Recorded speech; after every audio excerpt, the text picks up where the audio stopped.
you're going to spend however long doing that. I get off into a situation where I can say, this means something. Now, I'm not hitting her with it because really often it provokes a brace. So I'm doing what you're doing, which is let's try and use the energy of the stick. Yeah. But I'm kind of getting her to say, hey, pay a bit of attention here. Right. So generally, her thing is either,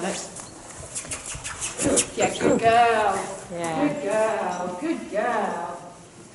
Good girl. Yeah, very good. Very good. So I put myself in a situation where I can give it some meaning, which is, the meaning is, get a budgie on, basically. Yeah. So I absolutely get, good, very good.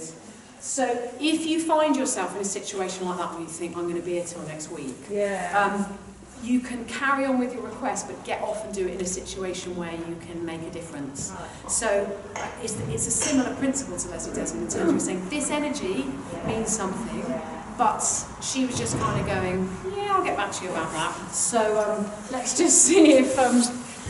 This is another one of her things that are sometimes good as gold, sometimes no, I'm not going to it. So I want to check here, can I move her forward?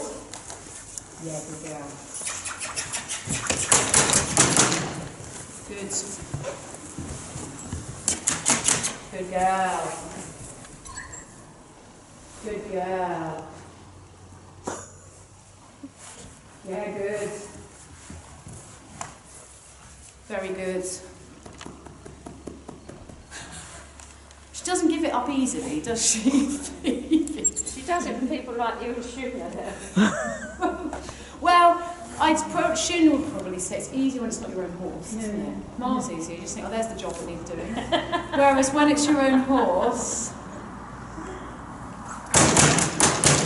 Good girl. No, not forward either. Look at her face. So I'm going to try and apply the principle of what I don't ask for, I don't want. So that she's kind of clear. There isn't, that she, good girl. So that was, she tried quite hard then. Yeah, good girl. But if I ask her to stop, she does need to stop too. So they're both two sides of the same coin, basically, is go when I ask and stop when I stop, rather than maybe think about going in a week's time and stop, halfway across the school. So, I mean, you guys can play with whatever you want to play with, but I would definitely not hang about making this mean something. Right. So, I think I've broken the end of your stick off. There might be some duct tape on that. So, use something that kind of says, hey, and if I had leather chaps on, I'd use those, but, Good. So, I don't want her just kind of wandering off either, really. So now could she bring herself, good girl. And I would be prepared as well now that if she starts to back up, I wouldn't hang about until I hopped off or did something like that again to say, no, the answer is forwards. Right. I mean... So you would stand there and hit your mounting block or something? Yeah, because I'm trying to kind of say, pay attention to my request, rather than a specifically detailed cue in this situation. Yeah. So this is what's tricky for people, because when we're doing shoulder room, we're saying really specific, totally perfect cues from the person, thanks. But sometimes you have to paint with a really broad brush, which is just, hey, there's something here that I'm asking you to do, with the intention of her feeling a bit better about it, to be a bit more awake, because she tends to either be hysterically cross with you about something, or shut down. I don't know if that's what her kind of fluctuation patterns are like, as opposed to in the middle awake.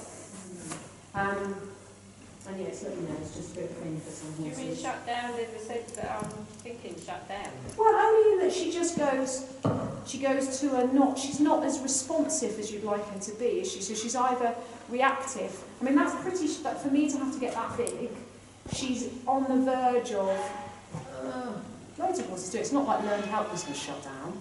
It's not like she's feeling like she's having a terrible time about life, but she's not as... She's either overly responsive, like, I hate an attack, you terrible thing, get off, or not trying to work out the solution to a problem. It's really common, Pam. Loads of horses are like it. They're either reactive or they're underreactive, as opposed to awake. which is kind of what you want. Is like, it's okay and you can be awake. So they're challenging because you have to keep adapting your presentation the whole time. So, because she's beautiful then in that lateral work, wasn't she? Lovely and soft and blah, blah. That was awake. And then she goes to that, or I'm going to take your face off. So you're kind of in a bit, which then you have to say, no, thank you, not that. And this is, I'm doing a similar thing, I guess, here, saying, yes, please, this. Rather than her, oh, just, she can live with a lot of pressure that a lot of horses wouldn't be able to live with. Until you come to doing something like putting a saddle on, which can't tolerate it at all. So what I wouldn't be doing, I think, and you guys have tried the masses of this, so you know what works, but I probably wouldn't be hanging about for too long with her ignoring me. No. You're going to get a reaction. You kind of do, yeah. So even if then the reward is, thank you very much for paying me some attention, you can kind of ditch the job to then come back to it when she's a bit more like, oh yeah, hello again. Yeah. So, I'm sorry about your stick, man. Alright, I said your deal. So, I mean, the other thing you could use is a flag with her. But, I don't know about flags with Phoebe. Really? Is that another line that she's drawn in the sand? No, I'll be honest with you. We did do flags at Runners camps. Yeah. And Phoebe didn't like it, so I didn't worry about it. Okay. Well done, Pam. That's the spirit. Do you know what? You can do some remarkable work with a flag. Yeah. If you teach the horse, it means something when I give it direction, and the rest of the time it doesn't. Yeah. But you have to be fairly dedicated to understanding the learning.